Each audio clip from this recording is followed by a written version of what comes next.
very good morning. This is the day that the Lord has made, and I'll rejoice and be certainly glad today, as I was traveling in the taxi this morning, I kept on asking myself this one question. How could people forget about Jesus, How could we live our lives every day and forget about Jesus? When Jesus was the one who put aside his glory and came down on earth because he had remembered us. Remember in Exodus it says that God heard the groanings of the Israelites and he remembered them. So God remembered us, and he sent his own son Jesus to come and die in our place. Jesus, man. And when Jesus, before he went to the cross, he said that, this is my blood, the blood of the new covenant. And God spoke of this new covenant in Jeremiah. He spoke through Jeremiah and said that there are days that are coming where he will make a new covenant, not the same as the old one, where in the old covenant it's we shall, but in the new covenant it's he shall, In the new covenant it's more of him doing and us resting in what he has done.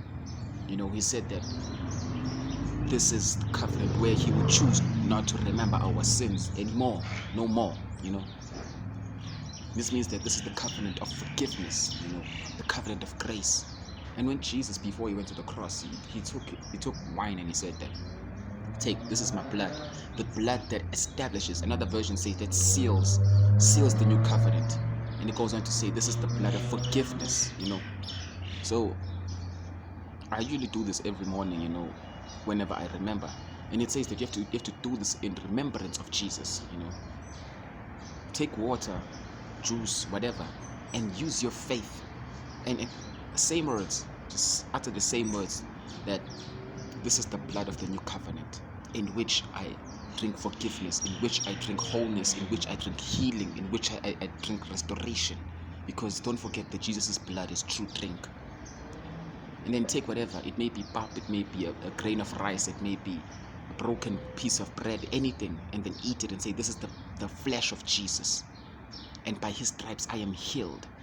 Use your faith, exercise your faith. It doesn't have to be exactly bread, it doesn't have to be exactly wine. It can be water, it can be pap, it can be whatever. But then use your faith, activate your faith, and take what grace has made available for you in the new covenant. I just pray that, this message touches you deeply. I just needed to remind you that there's power in Jesus, and Jesus is grace.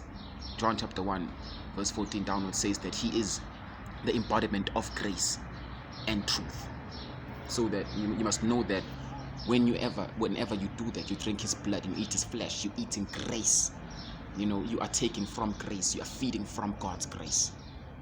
May God bless you, and may his grace richly be multiplied unto you through the knowledge of Jesus Christ. I always say this, the more knowledge you get of who Jesus really is the more his grace will be multiplied in your life.